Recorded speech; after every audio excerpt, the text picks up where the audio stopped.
0, 1.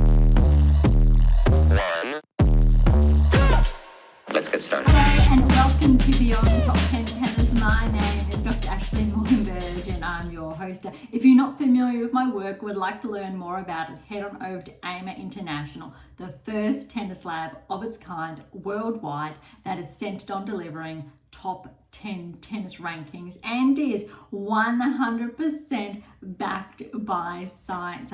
I'm the author of 14 books behind multiple theories and have been an elite coach for over 20 years and work with athletes around the world, Europe, United States to Australia.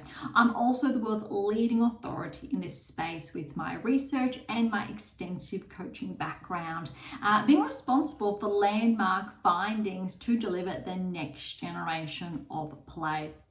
With new foundations this season in my two latest releases, My Tennis Black Book, Federer, Nadal, Serena and Djokovic, and my brand new release, My Tennis Workbook. This season is like none other before, so as always, buckle in and enjoy the ride. Now, welcome to another edition of Beyond Top 10 Tennis.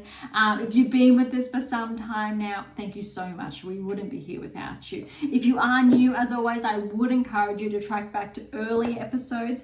Believe it or not, there is more than 150 episodes. That's a lot. And we are just shy, I believe, thereabouts of turning 2.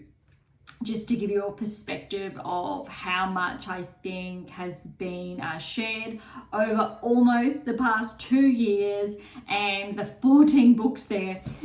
These two have come out literally in the last 4 months. Christmas time and end of March, which means it's actually been a month since your workbook did come out.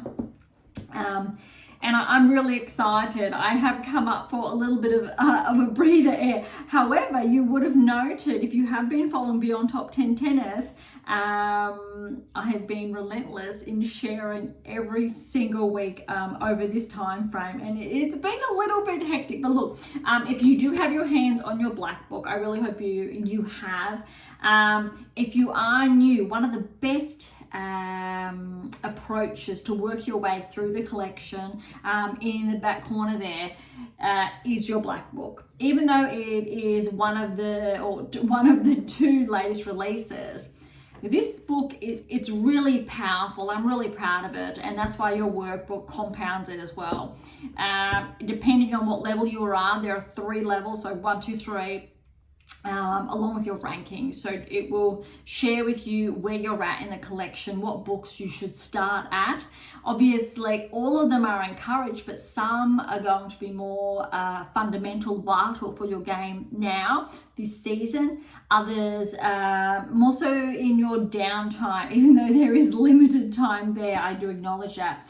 And this one will also track you through our episodes. Those first, I think about the first 100, for example.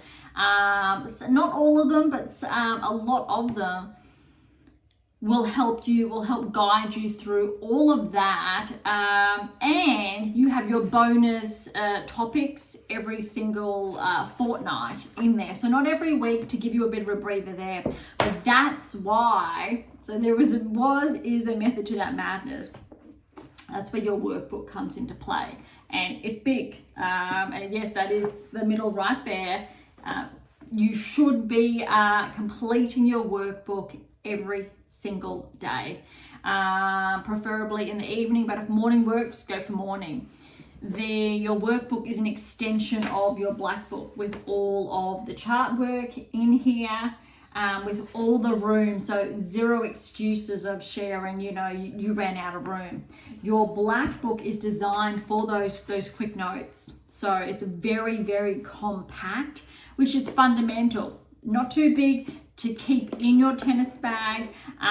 Carry it with you as needed. This one though, designed really, I would say, for your bedtime table, your study desk, your hotel room, like wherever you go. This one should be there when you wake up. Complete it on the plane, use them in conjunction with one another, extend on your notes here, write your smaller ones here. They work together. And the reason why there's two, because together they're a bit hefty there. That's essentially 3 books in one. They are that big, and I wanted to make sure from a practical perspective that you could get your hands on these as well easily, rather than to feel like lugging that around. All right, that's a bit there. So if you are with your black book, you should be, and this is the interesting part, because this hasn't happened yet really this season. Last week you were on week 4 of block 4 tasks, and this week, believe it or not, is the same. So what that means, and again, if you've tuned in especially to the episodes this season, you've heard me talk about forced rest, which means this week is your forced rest, or you've got a couple of days between now and roughly Friday, depending obviously when you are tuning in. So you've got about 3-4 days, for example, to come up for some air, have that downtime before you hit the ground running again, start that next block, or and that next week of that block. So it will be week 1 of block 5, but that is next week. So it's interesting, and that will happen a couple of times throughout the season to encourage that rest and to make sure you are taking that. All right, so today's episode is very similar to the March swing, because finally we're in the back-to-back. We've got Madrid happening, and then Rome will kick off, I believe, late, not next week, but a little bit after, but they are back-to-back. Interestingly, look, WTA Tour is here as always, ATP Tour is there. Again, if you've tuned in or you're looking at older episodes and you've come to today's episodes, a little bit of a different setup. We changed things around. Last week was our first one, and typically the camera is right here. But with this change around, we're here. So you will potentially see my eyes drift back here, just out of habit. So please do bear with me as I am getting used to this setup again. But we're going to kick off with the WTA to begin with, and then ATP. No rankings this week. We might have a little bit of a short episode today. However, that said, we actually have a little bit over 200 matches to discuss, which means cumulatively that's over 400 players and over 400 playing names I will be touching on, and their respective results. So obviously that's taking into account both tours, first round results, second round results, and third round results. Today's episode actually coincides with very good timing.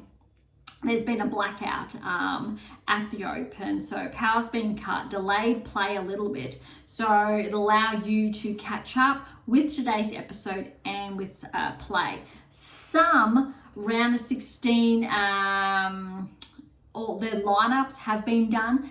Not all of the men's third round matches are actually complete. They should have been completed by now, but because of that blackout, they've had to be rescheduled. So next week's episode, there will be, I think there's roughly 7 matches, so 14 play, 7 matches on ATP Tour that still need to be touched on.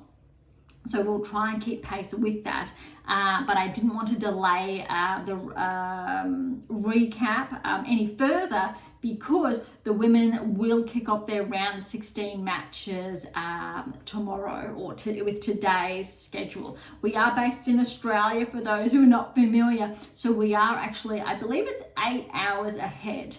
So roughly in about 7-8 hours, play will be kicking off for a lot of those matches.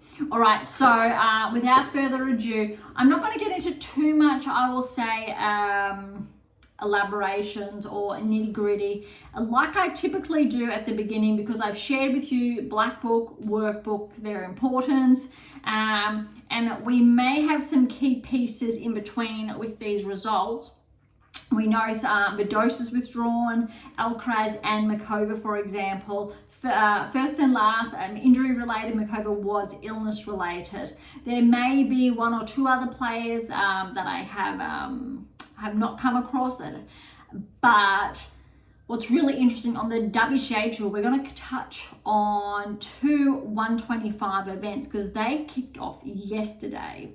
If you're keeping pace, some of the matches have been done, some have not, but there's a reason why. We're just going to have a quick look at the draws very quickly, because there are some notable players purely because they've exited Madrid early, which opened up those spaces for them to play those 125s, getting that match practice in before Rome, and then obviously end of next month, the French Open. Believe it or not, so the second Grand Slam of the season is roughly less than 4 weeks away, so about 3.5 weeks away, which is crazy. I can't believe we're already there, but we already have a number of episodes behind us this season. So all right, if you're ready, I'm ready as well. So let's kick things off. WTA Tour, Sabalenka obviously number 1 seed, Swiatek second seed. We know defending champion is Swiatek. That said, Sabalenka, I believe, did make the final last year, and that was the final. I'm just double checking. Yeah, that was the final. That was in a tie break. Believe it or not, that was, if it was a super tie break, that was 10-7. Keys and Rybakina made the semi-finals for perspective last season. I won't dive into any of the other results so we don't get confused. So I'm sharing that because points are on the line. For both Sabalenka and Swiatek, big points from the line, primarily also for Swiatek, but also the pressure is on.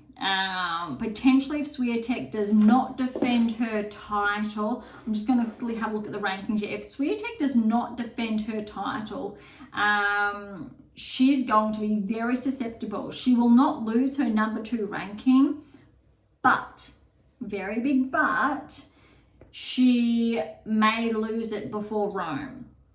That said, depending on how many points Pegula gets, being number 3 in the rankings, she actually could get to number 2 in the world.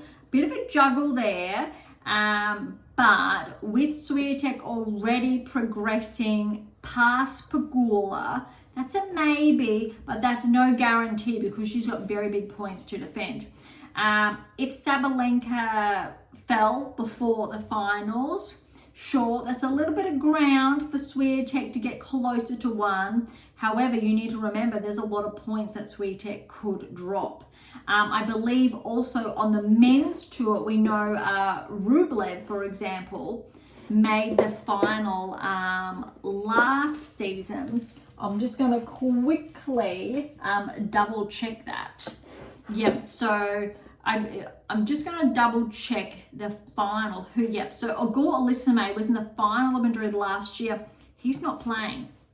So I believe that's one of the players that had an early exit. We'll double check when we go into the draw.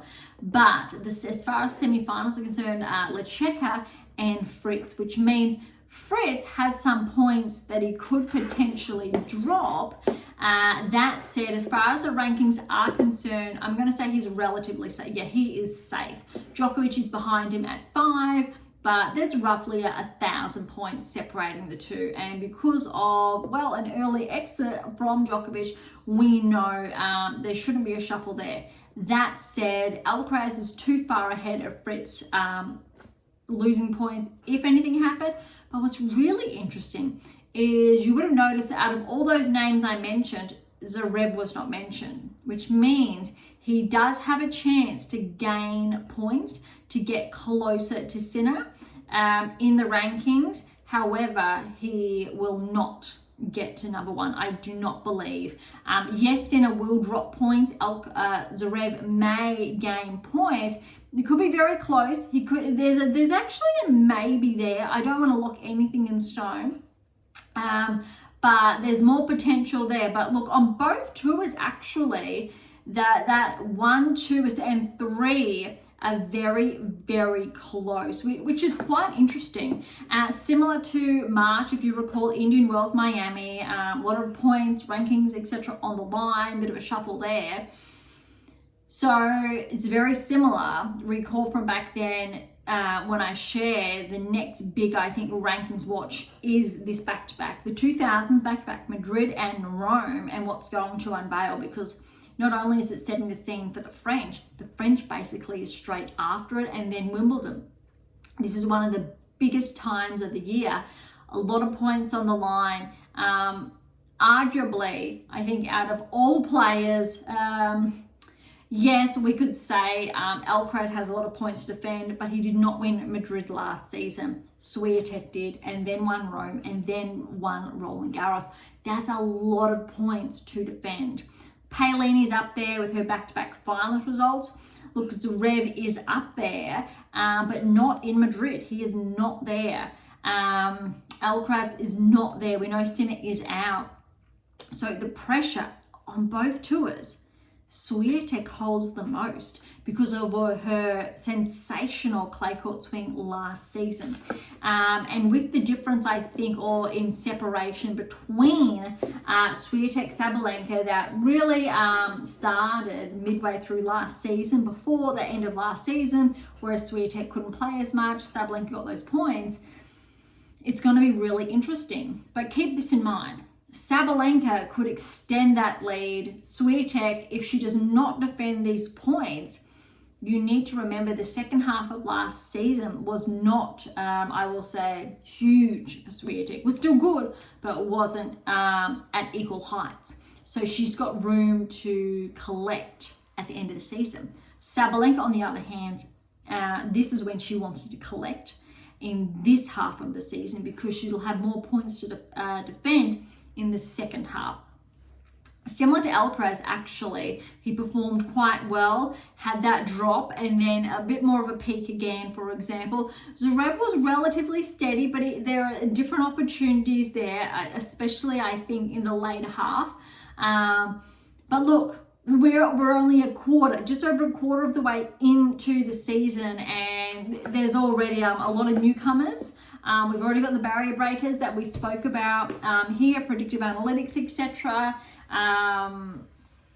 That is something to recall, I'll say, in earlier episodes, how with my research, the science there, all the data, how my work pinpoints what player is going to actually become a top 10 player, win the next Grand Slam, etc. And how you as the player then can prepare your game to track towards the top 10. That's what this is all about. All right, let's go. Sabalenka by first round. Blinkova and Udavari. Blinkova with the win there, 4-2. Arango, so she qualified. She had to play Osorio, fellow Colombian. Osorio with the win there, 3-3. Mertens with the bye, Putinsa with the bye. Tomljanovic and Masarova. Masarova in 3 there, 6-3, 1-6, 7-5. Stearns and Birrell, 5-7, 6-3, 6-4 to Stearns. Notice already 2 of these players, and I won't share just yet, they are actually playing in the new tournament, the 125 this week. Just to get that match practice, you need to assume, because of these early exits. All right, Anisimova with a bye and Buska with a bye. Both of the Kudermetova sisters did play, Veronica and Polonina, and Veronica did get that win there, 2-2. I believe she is ranked just ahead of her sister, so it was, I will say, more so anticipated, and she is the older sibling when we're looking at, for example, those initial earlier years I shared in last week's episode when Venus and Serena used to play. Venus would get the edge until, obviously, I think that was turned around. All right, Le Mans Raducanu with the wins there, 7-6, 6-4. Tiebreak was 7-4. Kostruk with the bye and Kennan with the bye.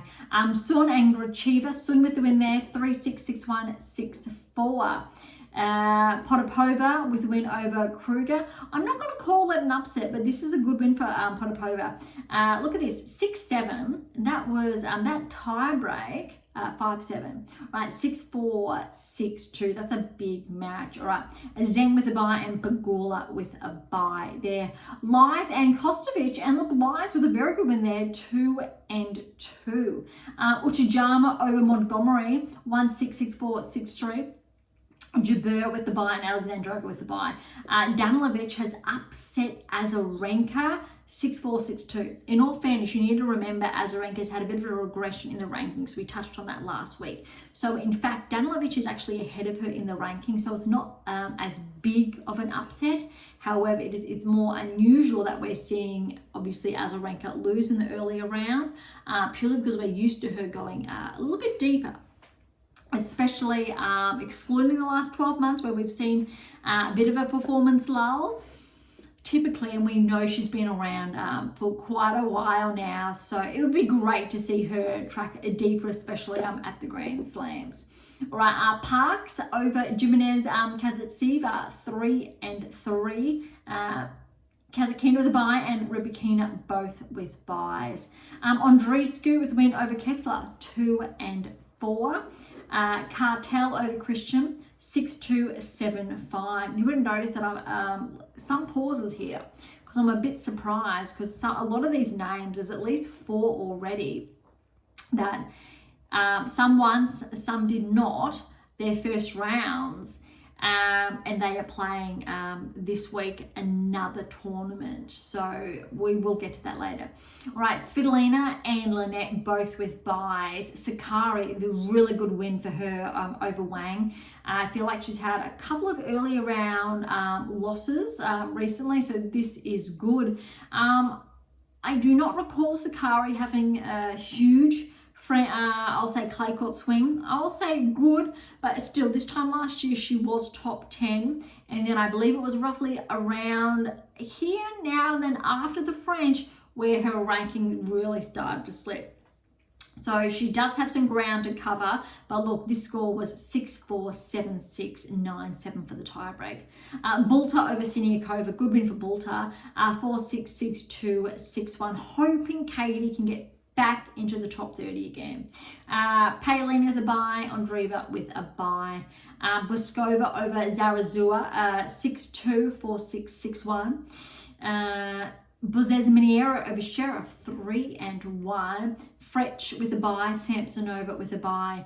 Dolhide over Evanesian, 4-4. Stadapatsiva over Frutovitova, 2-2. Kokureto with a bye. I believe where Kokureto was is potentially where Mikova was, because that should be a seeded player there, and that is not the case. Haddad Mia with a bye. All right, Pera over Fett, 4-3. Benchik, good win over Sonmez, Love and 2. Torsten with a bye. Fernandez with a bye. Ali over Sasnovich, 2-2.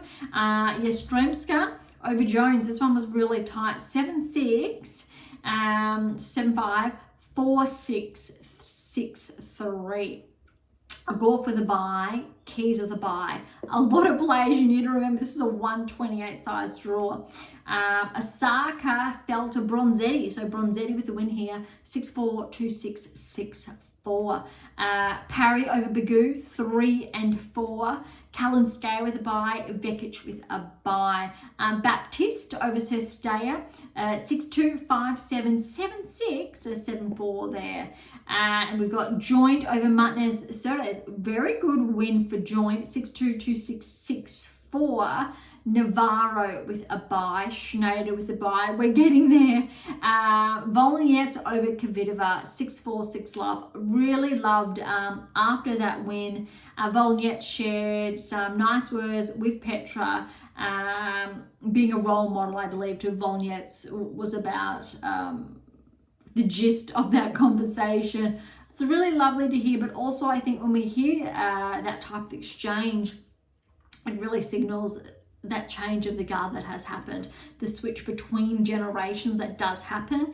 And I actually wrote about that and the changing of the guards in my tennis black book to really understand what happens now, this new generation, but we still have a lot of the old generation. It's not displacing them, but it's how they have to adapt, but how the new generation has had to adapt to keep up with them, and how you then need to adapt to keep up with now, what's happening now.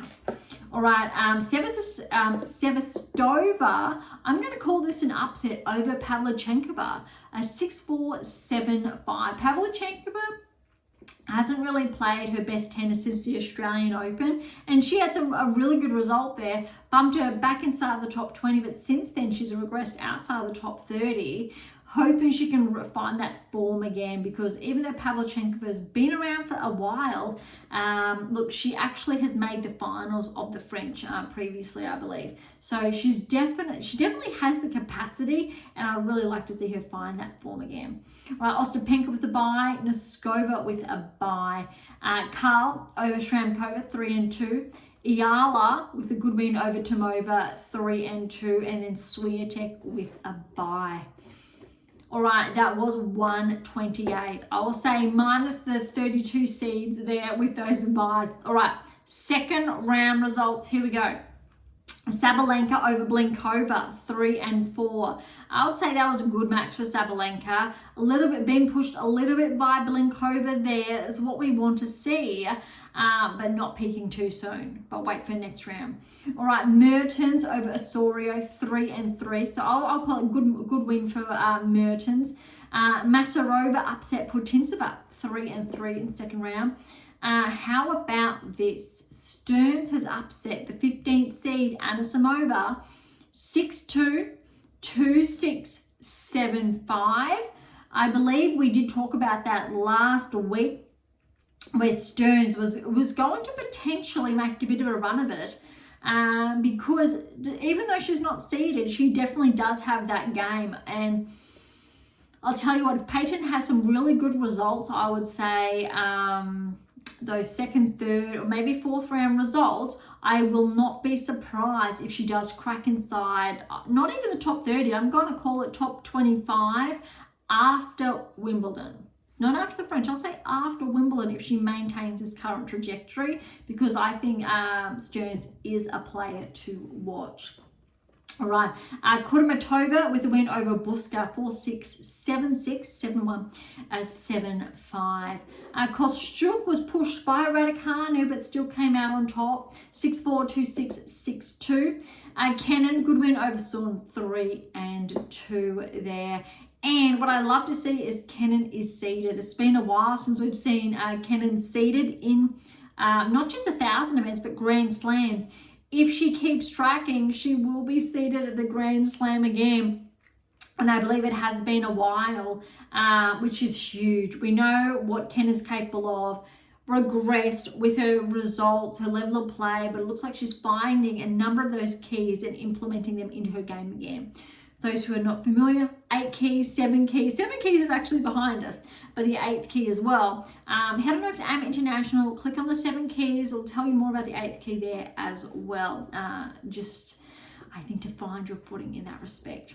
All right, how about this? And I want to say I've called this, and I did call this late last season and early this season, and it's not that I'm excited for the result per se, it's about the data. And I get excited when the data really rams it home and is correct, players aside. So look at this.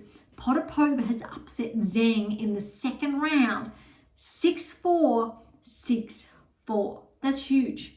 Why that's huge is because potentially Zheng is going to be bumped out of the top 10. Potentially. She doesn't have that many points to defend after her last season's Australian Open finals result.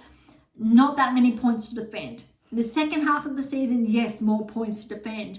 But if players push her out before that, she is more susceptible to that regression. Very similar to Rublev. And Rublev is very susceptible when the rankings come out next week to be bumped outside of the top 10. And these are two players on their respective tours that I've spoken about and that I have written about who are more susceptible because their integration of the 8 keys, it fluctuates. I'm not seeing as much as I want to see or should see. So let alone the 8%, they're sitting in the 2%, and even though their rankings have suggested otherwise over the last 12 months, it's really interesting.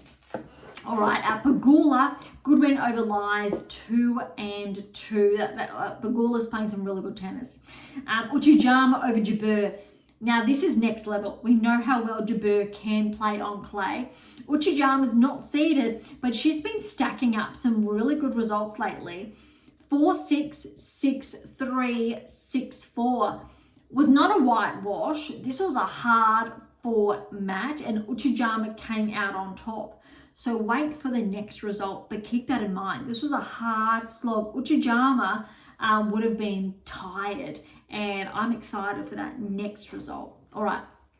Alexandrova with a win over Danilovic, 3-4. Not surprising, granted, that Alexandrova is the seeded player. Kazatkina with a win over Parks, 6-2, 7-5. Rybakina over Andreescu, 3-2. Svitolina, good win over Cartel, 3-1. And how's this? Sakkari has upset Linette. I'm calling it an upset because Linette is the seeded player, not Sakkari. 12 months ago, it would have been the other way around. 7-6, 7-5, 6-3. That's a huge result for Maria because we know what's happened to her ranking. We've seen the regression, and I'm hoping, and I've shared this in recent episodes, working with Sakkari to slowly claw her way back, integrating those keys into her game again, a really positive metric, and that's amplified more in the next round. All right, Paolini, good win over Balta there, 6-1, 6-2, nice and clean. Andreeva win over Buskova, 3-4.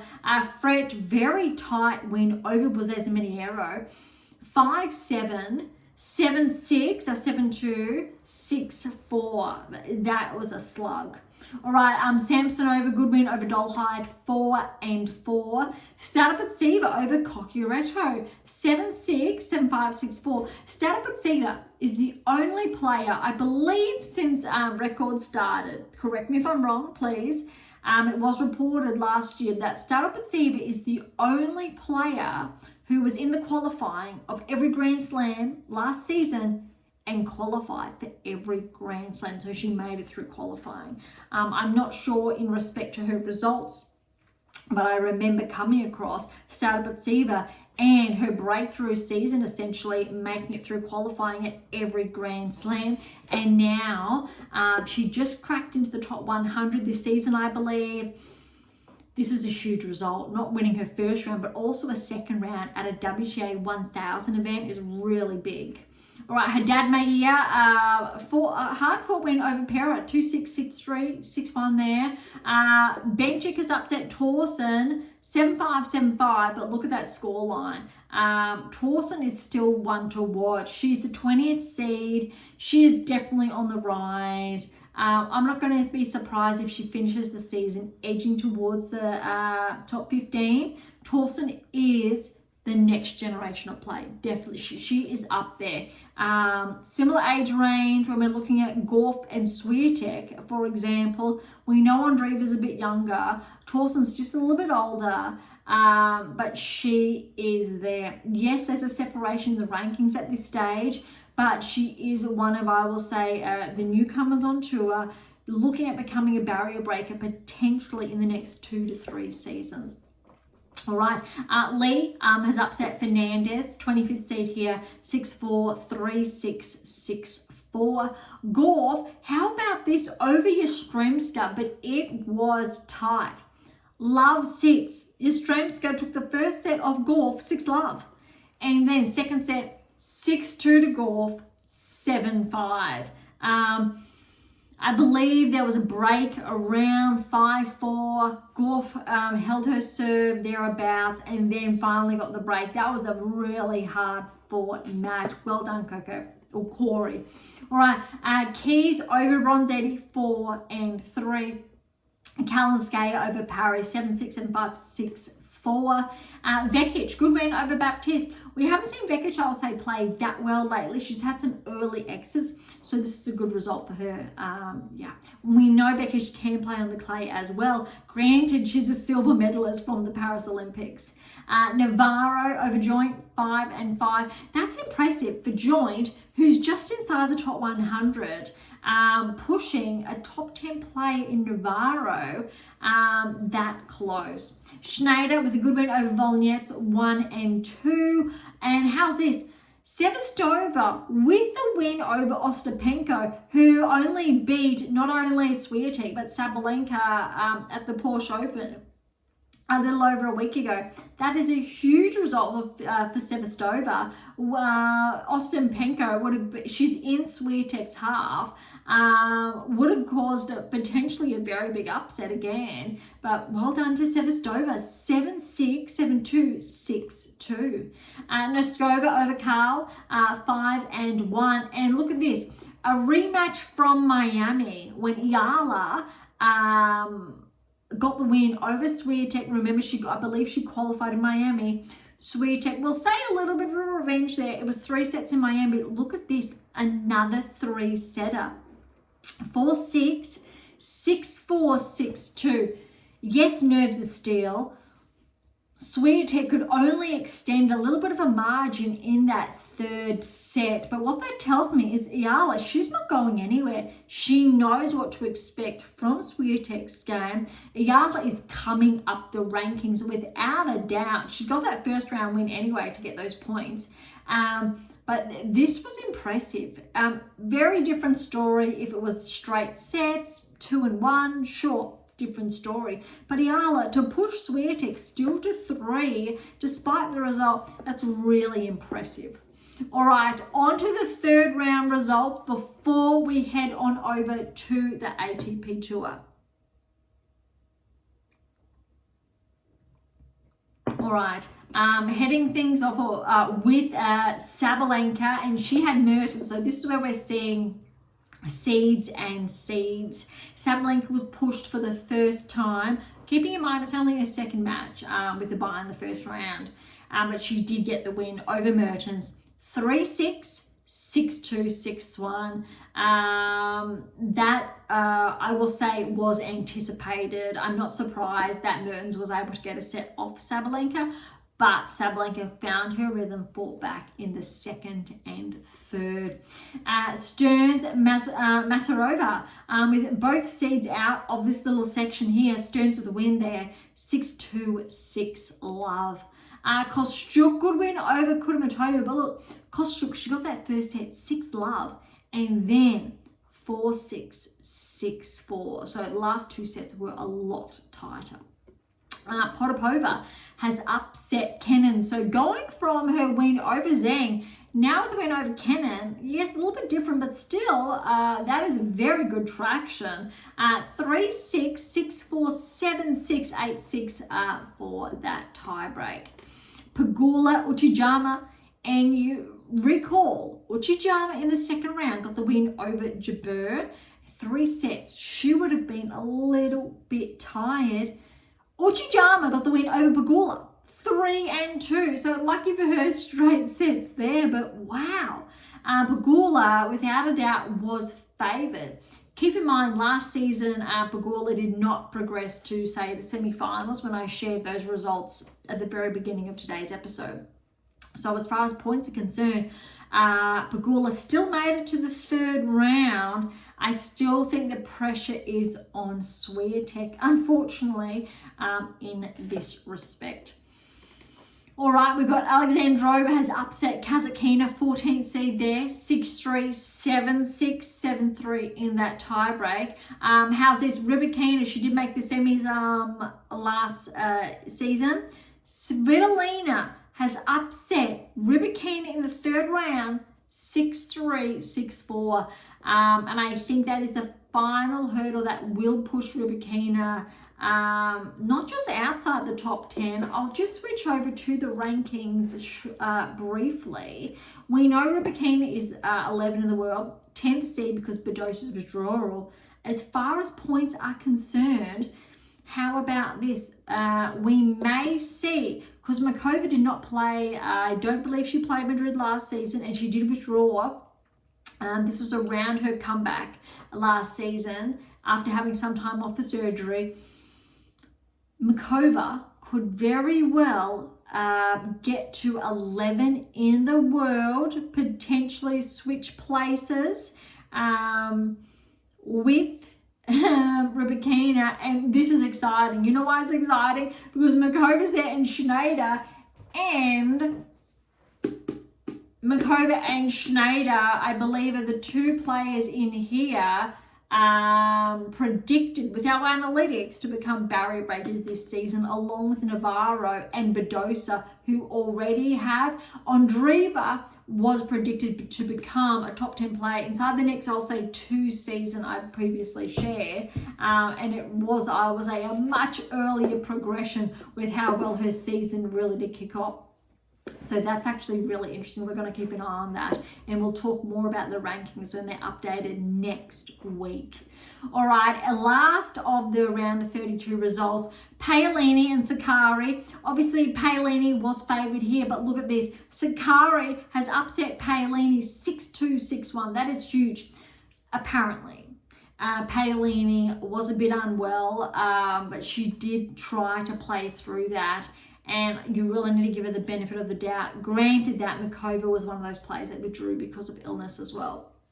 But still a really good result for Sakkari, because it will help her as far as points are concerned, I believe. All right, Andreeva with a good win over Frech, 7-5, 6-3. Really racking up the points here, but we know Mira can play on the clay.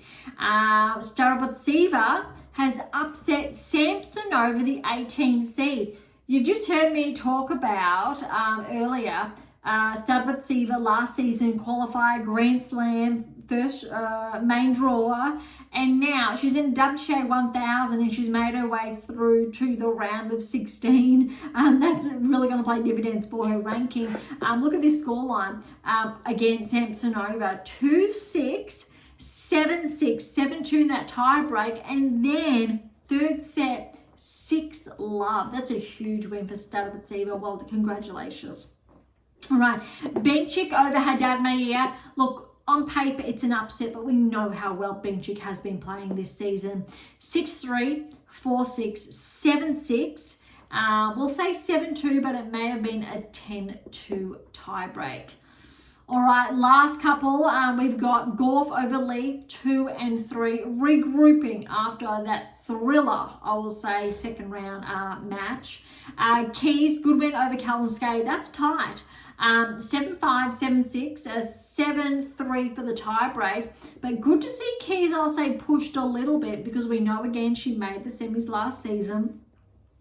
Vekic, Navarro, I'm calling the upset. Vekic over Navarro, 19th, 11th seed respectively, 4-6, 6-3, 6-2. I would have favoured Navarro, but Vekic finding that form again, which is really good to see. I definitely think Vekic could be one of those players to go a little bit deeper than anticipated at the French. Talking about maybe around a 16 result, because we know, I believe it was semi-finals at Wimbledon last year, for example, followed on with her bronze at the Olympics.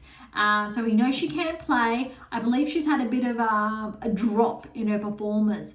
May or may not have been planned. So if we're looking to build towards that next peak and then drop and then that next peak, potentially she just came off a drop and she's looking at slowly peaking again. And if she times it right, it'll be in time for the French Open. All right, Schneider with a win over Sevastova. Keep in mind, Sevastova, she played her first round over a former Grand Slam finalist. She played her second round over Ostapenko, a former Grand Slam champion. And then Schneider, she was just too good. 6-love over Sevastova there. All right, and the final match of the third round, this could have gone either way. We know Noskova has gotten wins over Swiatek in the past at the Grand Slam level as well. Last season at the Australian Open really pushed Noskova into the spotlight, into the top 30 with that third round win over Swiatek. I believe it's happened once or twice since, but Swiatek, She held her ground 6-4, 6-2. I was a little bit nervous, but a really good match to see. I think Swiatek hold her own there. Yeah. All right, let's take a peek now at potential, well, the round of 16 and what's in store.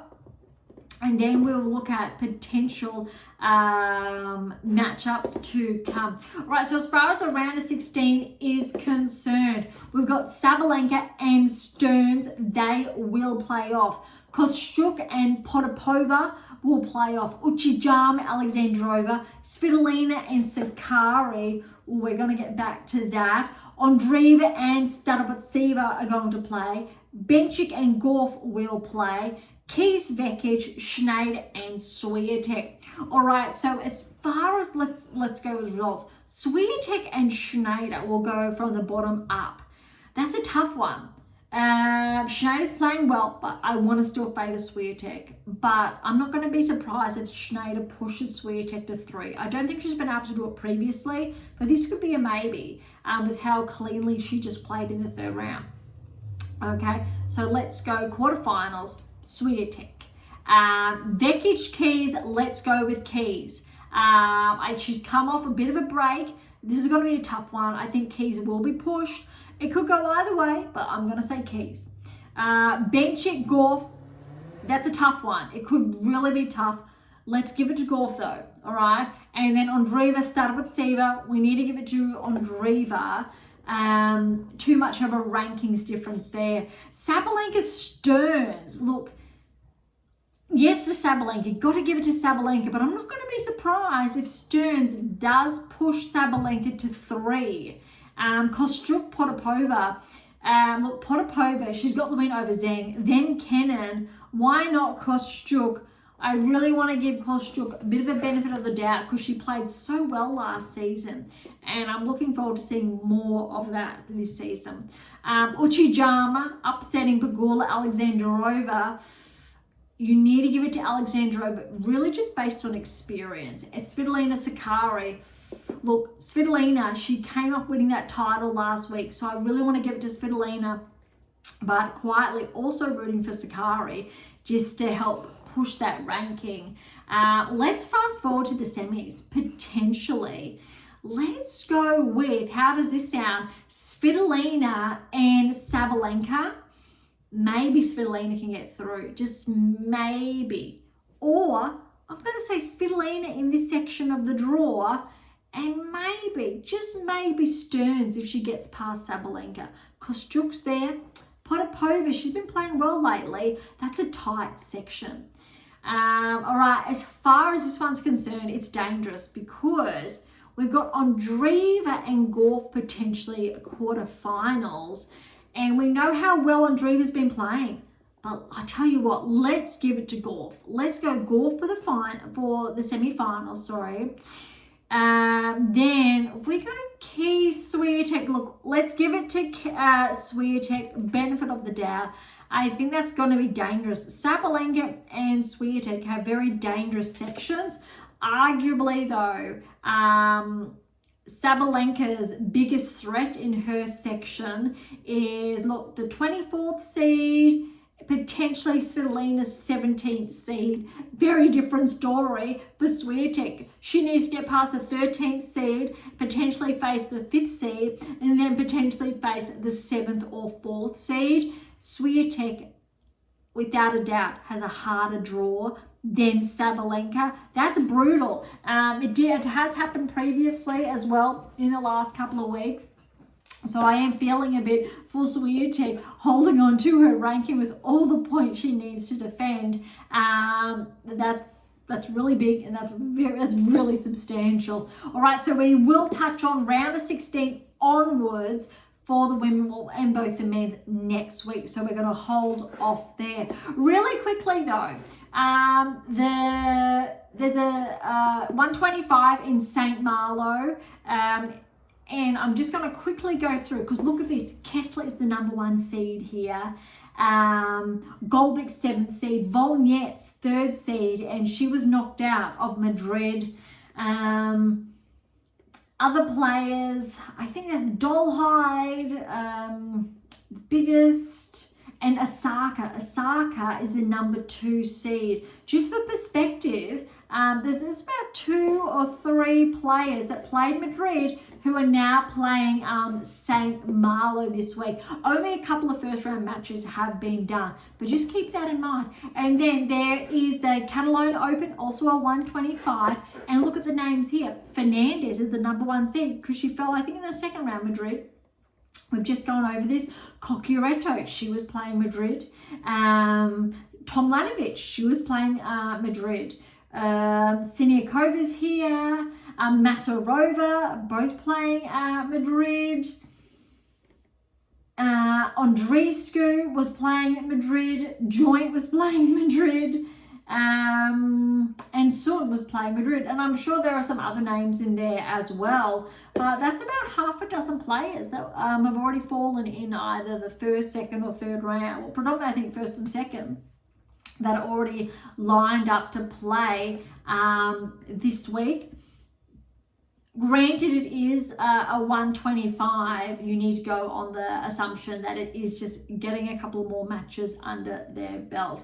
Interestingly, however, there have been, of the couple of matches that have unfolded, I did just see one. Birol has gotten a win over Andreescu. So that's a back-to-back, I believe, first round exits for Andreescu, I think. Or maybe Andreescu. Yeah, I'm going to go with that. Yeah, I'll just quickly check back in Madrid. I was quite confident that I did see Andreescu there. Masarova's there, as far as the flag's concerned. Bear with me. I think actually I may have been incorrect. So I just want to clarify. Just going through a very big draw. Benchik. Different flags. I know, different flags. Osaka, yes, we know. We went over that. Keep in mind, that's over 100. Well, actually, almost 200 matches on this side that we've touched on. So, no, my apologies. Andreescu was not playing. I think she could have played in the qualifying, and that's where that was confused. But all the other players that I did touch on were playing or are playing. So that's really interesting. So I'm looking forward to round of 16 onwards and the implications for the rankings that we will touch on next week when the new rankings come out post Madrid. All right, let's head on over now to the ATP Tour, because today's episode I think is going to be a lot more jam-packed than anticipated, because again, over 200 matches, over 400 players we are touching on collectively. All right, let's go. Zverev, number 1 seed, Alcaraz has withdrawn due to a niggle. So, multiple niggles apparently, or reported. So, very big opportunity here for Zverev to knock up those points. All right, by first round for Zverev, Bautista Agut with a win over Munar. 6-4, 2-6, 6-3. Borges, good win over Karina Bossil. Borges is not seeded, but he was inside the top 32 around the Australian Open, I do believe. Look at this scoreline. 6-7, 9-7. Or 7-9, 7-3, 6, 7-3, 6-3. I'll say that again. 6-7, 7-9, 7-6, 7-3, 6-3. Neck and neck that one was. Okay, David Fokina, 28 seed, so with the bye. Cerulunda with the bye. And Mayo qualify with a win over Mote 3-2. Comasana over Martinez 4-4. Fils with a bye and Shelton with a bye. This is the biggest, I believe, first round upset or at this stage. Navone with a win over Mapesh Pericard, 6-4, 6-4. Around this time last year was when Mapesh Pericard broke onto the scene. I believe he won his maiden tour title, made the finals, won that, I believe, that title. And he had skyrocketed up the rankings as I touched on last season through, I'm not going to say the publications, but live with Beyond Top 10 Tennis. Because you need to remember, a lot of these touch points I have been sharing live with you and share different or corresponding ones in recent releases. All right, Quinn over Lajovic, both qualifiers 3 and 4. Menzik with the bye and Poprin with the bye. Bublik over Michelson. I'm going to call this a little bit of an upset here. 7-6, 7-6. Those tie breaks were 7-2 and 7-4. Monfils over Gojo, 1-6, 6-2, 6-4. Rublev with the bye and Fritz with the bye. O'Connell over Ugo Carabelli, 3 and 4. Bonzi over Silic, 3 and 2. Silic did get a wild card. All right, Hercax with the bye. Korda with a bye. Sinner and Wong both facing off in the first round, both of them with a wild card. Sinner was the one with the win. 7-6, 7-5, 6-1. Rindenek over Sorflin. That's a little bit of an upset there. 7-6, 7-4, 6-1. Rudd with a bye and Medvedev with a bye. Djeri over Fognini. How's that? Fognini, former top 10 player, did qualify, but Djeri too good, 2 and 3. Seralundo over Kokovic, 3-6, 7-5, 6-2. Agor Lissame, so yes, he is playing, but remember, he made the finals last year. A lot of points on the line with the bye. Nakashima with the bye.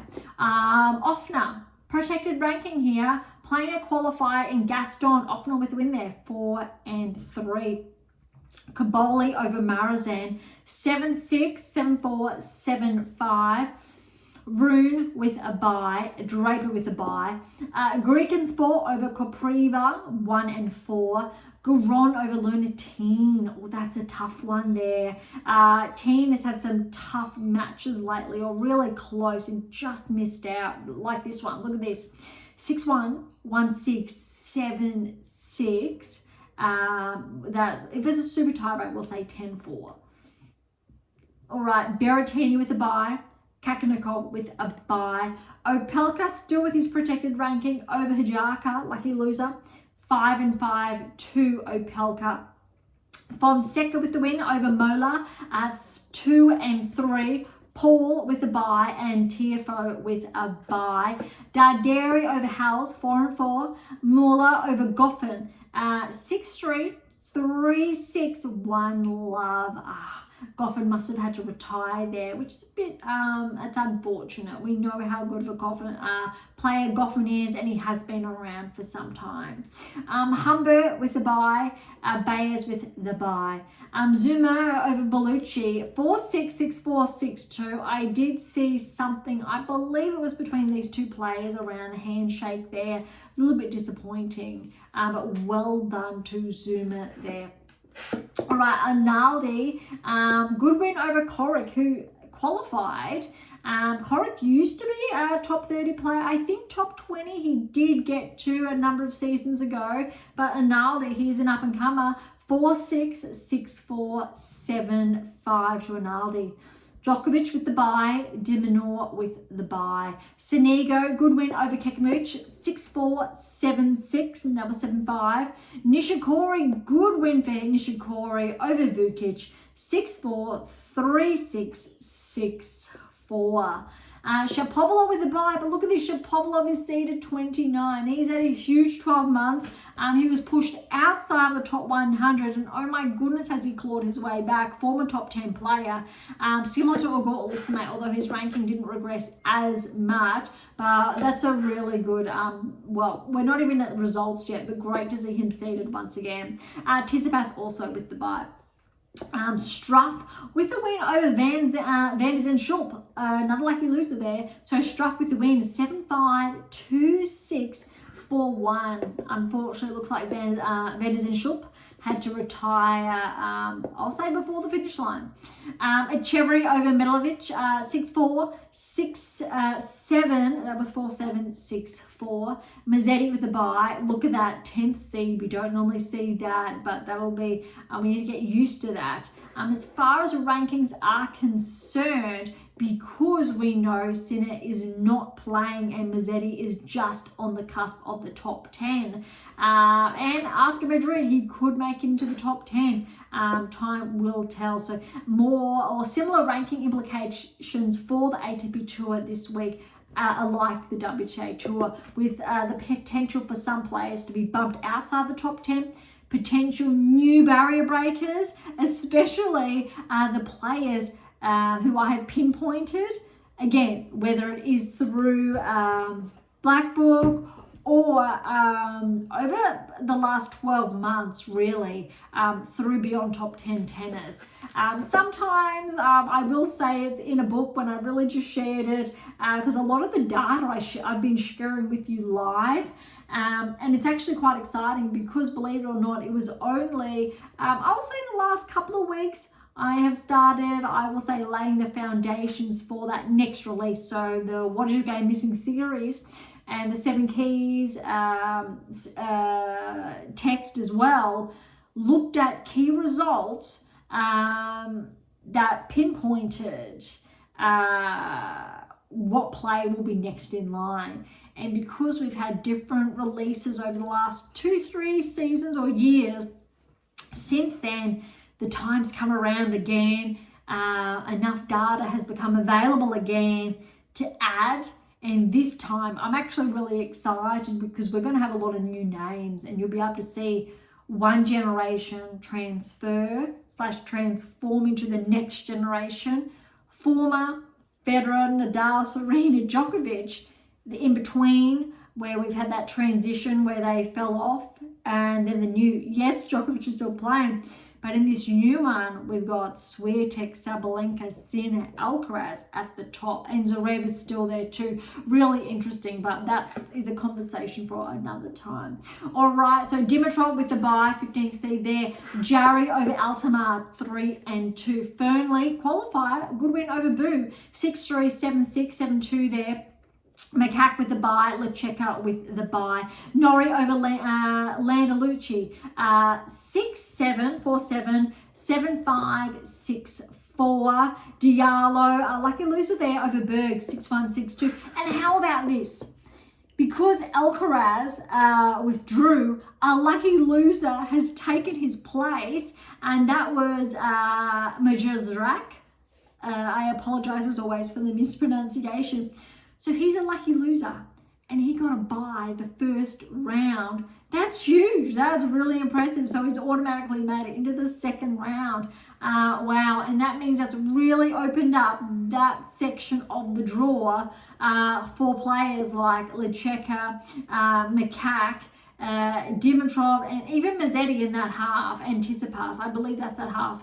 But okay, we'll have a look at that shortly. But let's finish as all second and third round results, or what's available before we look at the potential pairings, all those implications of Zverev's withdrawal.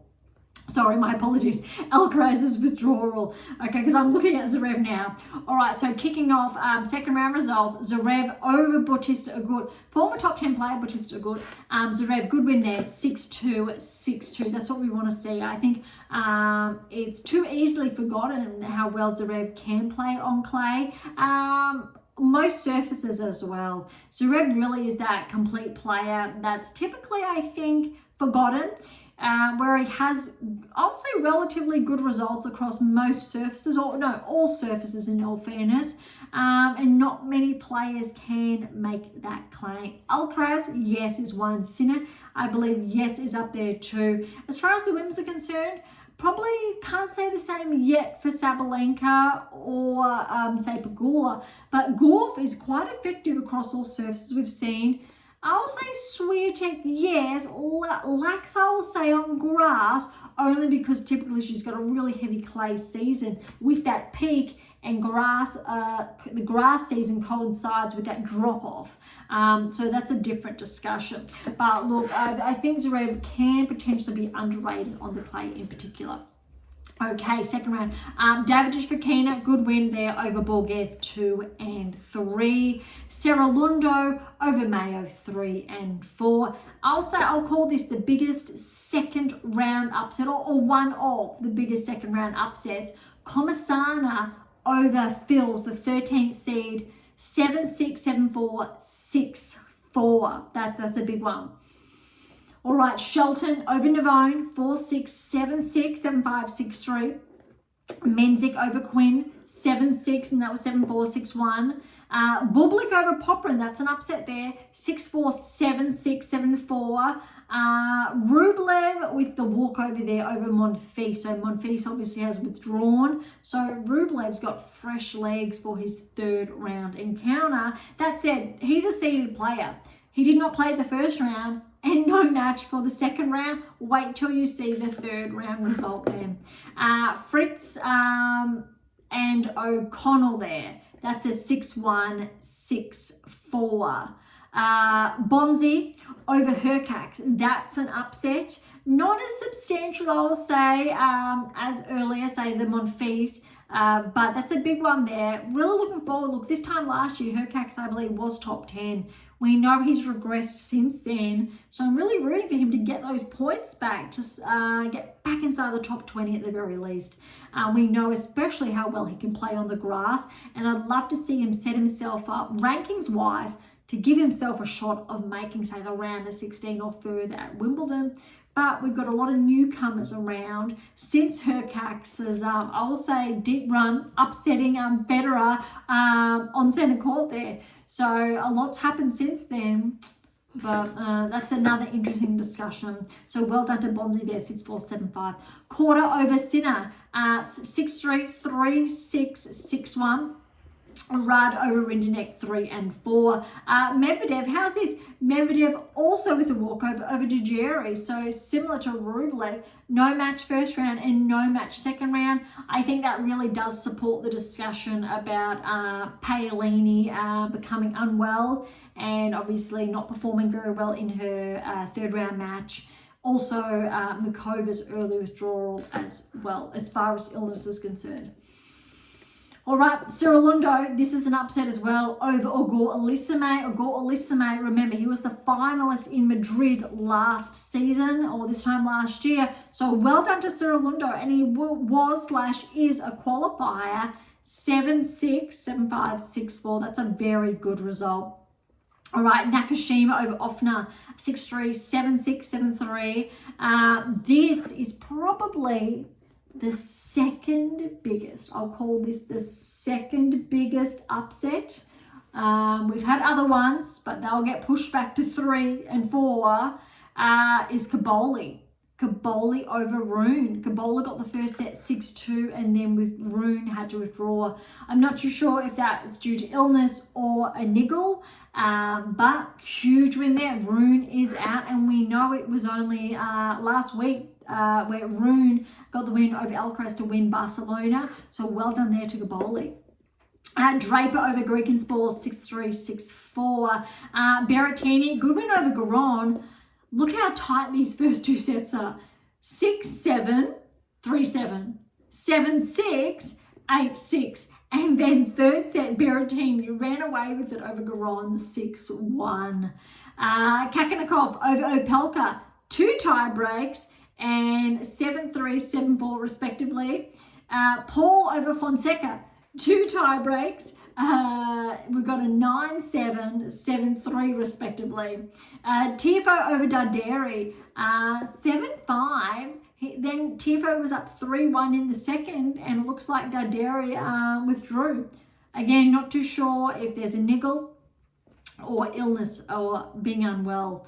We're seeing a lot of players drop. Not the best time, but probably a good time to drop to recoup in time for the French Open. Better now in Madrid, I'll say, than in Rome, where the French shortly thereafter follows. All right, Muller over Humbert. This is an upset with Humbert being the 21st seed. 6-2, 6-7, 3-7, 7-6, 7-5 there to Muller. Zumur over Baez. That's an upset there. Baez, 32nd seed. 1-6, 6-1, 6-2.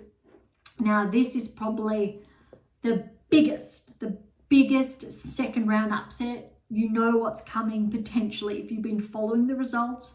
All the news. Another first round, well, it's a second round result. Second round exit here. Anali over Djokovic, 6-3, 6-4. In all fairness, we know how well Anali can play. He is an up-and-comer. I believe actually Analdi may have gotten a close result against Djokovic previously. I don't have the results in front of me. But look, it wasn't, say, lopsided. Maybe to Djokovic's standards, but still that was tight, 3 and 4. That suggests potentially just one break per set, in all fairness. Yes, we're used to seeing Djokovic win a lot, or only falling to, say, the top players. But I've spoken about this in, I'll say, recent episodes so far this season, that this drop is natural and it will happen. I believe it is also in the black book that we are waiting for this drop, and it's normal. He's still a top 10 player, a top 5 player. It's huge. Yes, the results are not there, but he's still able to maintain his place inside the 8%. He's still able to perform at Grand Slams, have deep runs. Sure, he's not winning the titles like he used to, in all fairness, but we know, we need to acknowledge, this is Djokovic at the later part of his career now with these type of results. We said this, we had this conversation this time last season, roughly, and then Djokovic went on and made the finals at the French. Sorry, not the finals at Wimbledon, I think it was, but he won gold. So in Paris. So again, we know what Djokovic is capable of, and we know the Grand Slams are his priority. Sure, disappointing that he's only got that one match under his belt. However, it still looks like potentially just a one breaker serve per set.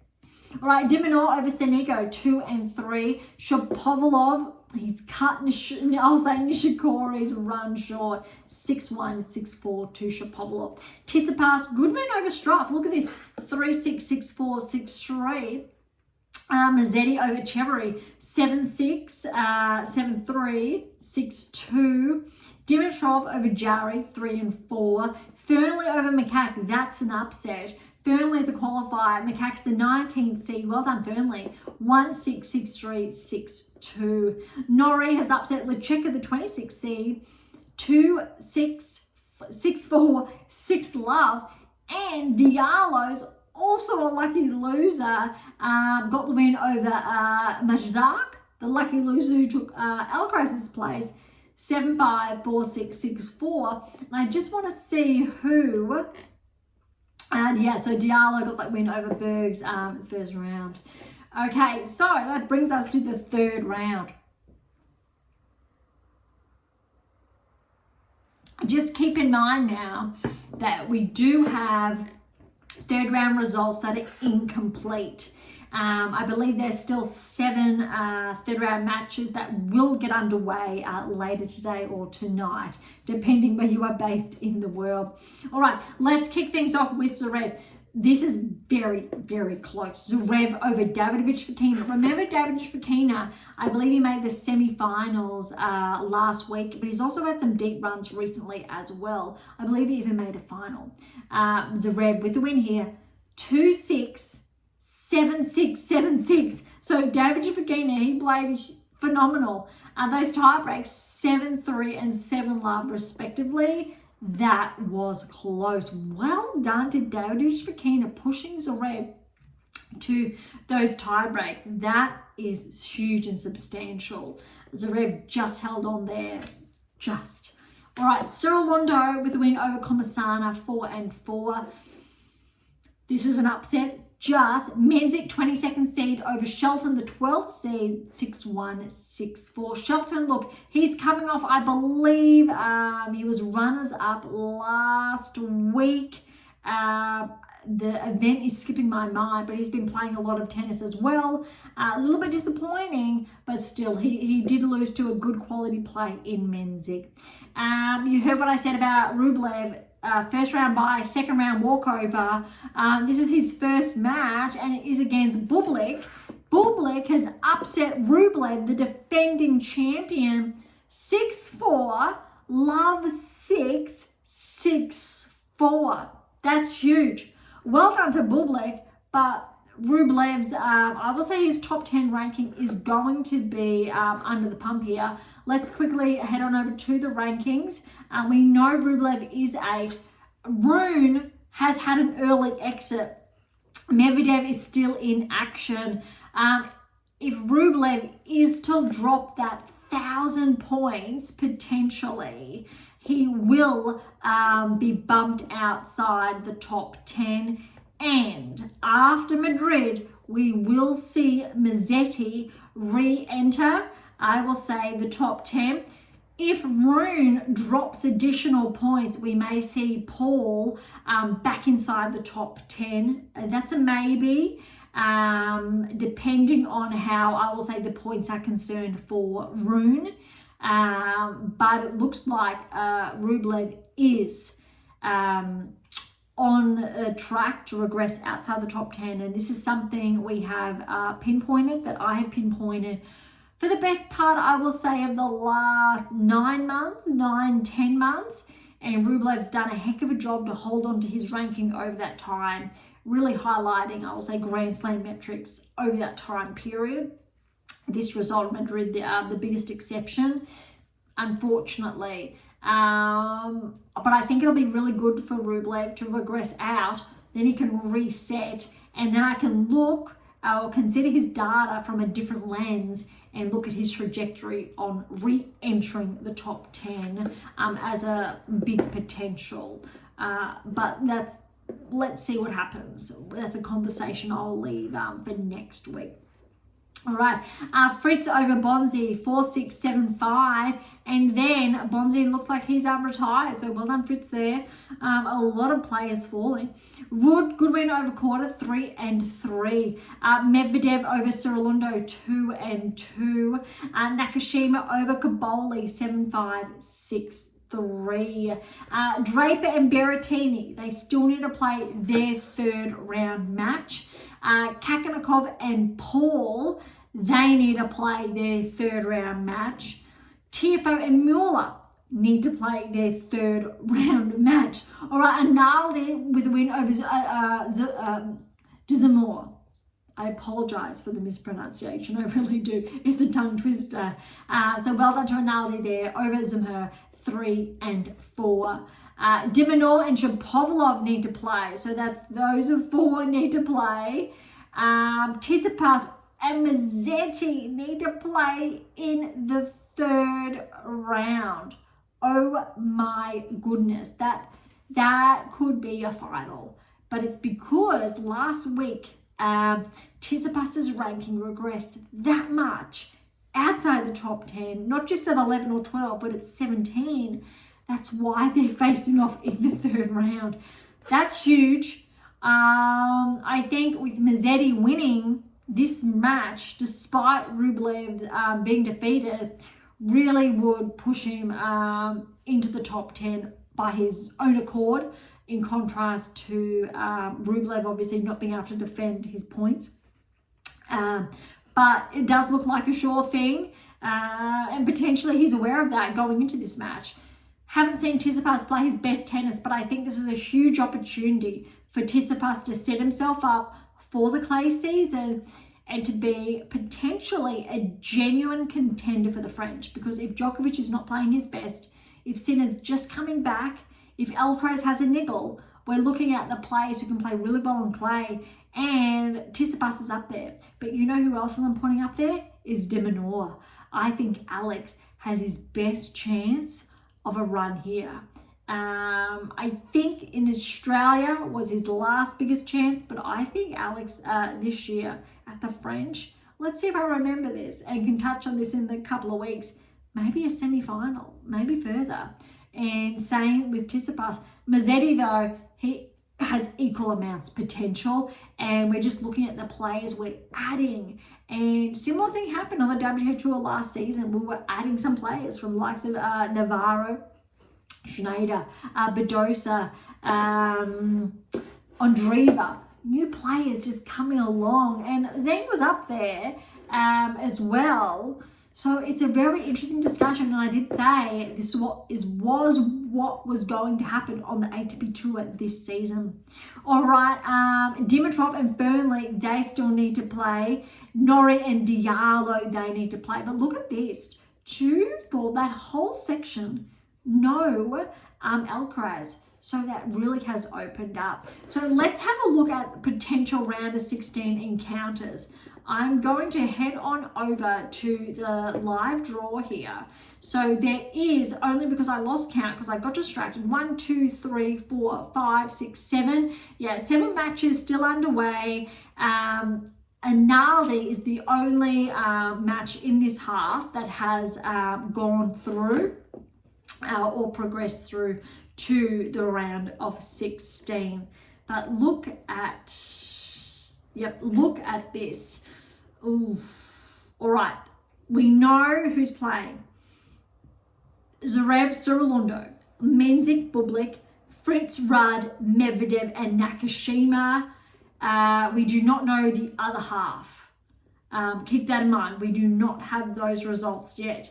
But potentially, we can look forward to the quarters where we could have, we need to give it to Zverev, and Mensik said we need to get to Mensik, and or Fritz and Rudd are going to face off. Oh my goodness, we missed this, or I almost missed this, are going to play each other in the round of 16. That's huge. So 3rd round, we've got Tsitsipas and Mazzetti.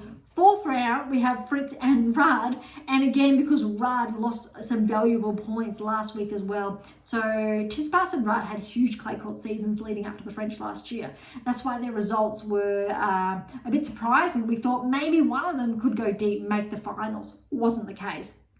They really were exchanging titles in the lead up to the French. That has not been the case so far this season on the clay. So big regression from Rudd there as well, as far as obviously seedings are concerned. Fritz and Rudd, we know how far Fritz went in Madrid last season. You kind of want to give Rudd the edge here, but this is a tough one to call. Let's go with Rudd. Let's give it. And Nakashima, Medvedev. Medvedev's very good opportunity here to go deep. So we go Medvedev potentially will face Rudd in the quarters, even if it's Fritz. Yeah, maybe we're going to see Fritz and Zverev in the semi-final. That's a tough one. Maybe not, but maybe. All right, bottom half of the draw does not have Alcaraz. Keep that in mind. So we've got Draper and Berrettini facing off in the 3rd round. That is going to be huge. I did share the Kakanov, Paul, Tifo, Mueller, Diminor should probably, yes, okay, no, we've touched on the others. So let's look at round of 16 is probably we're looking at Norrie and Dimitrov. Let's go, Mazzetti, Tsitsipas. Let's go Tsitsipas, Diminor, Anali's already through. Let's say Tifo, Kakanov, Paul. We'll say Paul on ranking. Berrettini, Draper's already had a huge season. He's already skyrocketed inside the top 10 as predicted. And Draper has let's say Draper gets, or actually Draper and Paul, that's a tough one. Either of those plays, that's probably the biggest round of 16 encounter in all fairness. And I think with whether Draper or Paul wins, they've got the best opportunity to make the semi-finals. It'll be Draper or Paul. That could go either way. Draper Paul for semi-finals. Bottom half, huge opportunity there. Round of 16, potentially Tsitsipas or Mazzetti playing Diminor. Really want to give Alex the chance to push all the way through. I tell you what, if Alex can get through, that will be huge. And if Alex then plays Draper or Paul, look, I think this section of the draw, there's a huge opportunity there with the French Open just weeks away. Because if one of these players steps up, makes the semi-finals, then makes the final, we're going to have some really exciting metrics and players to consider as real contenders to go deep at the French. And as far as rankings are concerned, different implications there. So I think this part of the draw is going to tell an important story. Top half, we know Zverev's there. Fritz, Rudd, Medvedev. Those players should be tracking through. Medvedev, Rudd, and Fritz, especially in the bottom half. And Zverev, basically, he's got a clear run through to the semi-finals. When we're looking at rankings alone, there's no top 10 player that he will be playing toward the semi-finals. That he's got the best draw he could imagine, in all fairness. The other half, though, no, they've got third seed, 14th seed, 9th seed, 31st seed, because Rune is out at the bottom there as well. Really opened up, I'll say, for Medvedev to track through to the quarters, and Fritz, Rudd. Very, very good opportunity, but we know Fritz has more points on the line, but that's a very interesting too. All right, so before I get carried away, there's no other events that on the ATP tours, unlike WTA tour that we did touch on.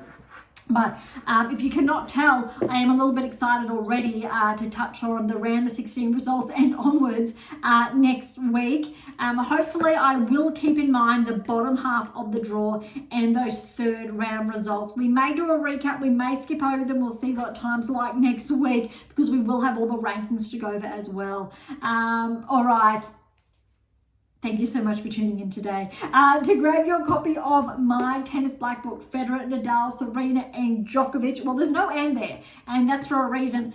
Federer starts the Grand Slam haul with 20, and then Nadal adds to that, and then Serena does, and Djokovic obviously has continued that. Maybe there's more to come. So to grab my tennis black book or your copy of my tennis workbook, head on over to AM8 International or Amazon, so irrespective of where you're based in the world. December release, March release, so they are fresh off the press. Look, for any comments or questions, head on over to AM8 International or Topic Thread, or leave comments directly on YouTube or Spotify. To interact with Beyond Top 10 Tennis, catch up on our blogs, or sign up to my newsletter. All links are in the episode notes, as well as how to access Pick Octopus books to Spruik. If you enjoyed today's episode, please subscribe, share, like, and all of the above would be absolutely phenomenal. Beyond Top 10 Tennis exists for you, so please consider sharing us near and far. And if you're serious about heading towards a top 10 ranking, or want to know what you're missing to secure that maiden Grand Slam or more, don't be shy. Come and say hi. All right, on that note, thank you so much for listening. I am so incredibly grateful. I'm your host, Dr. Ashley Morgan Berge, and this is Beyond Top 10 Tennis, and I'll see you next time.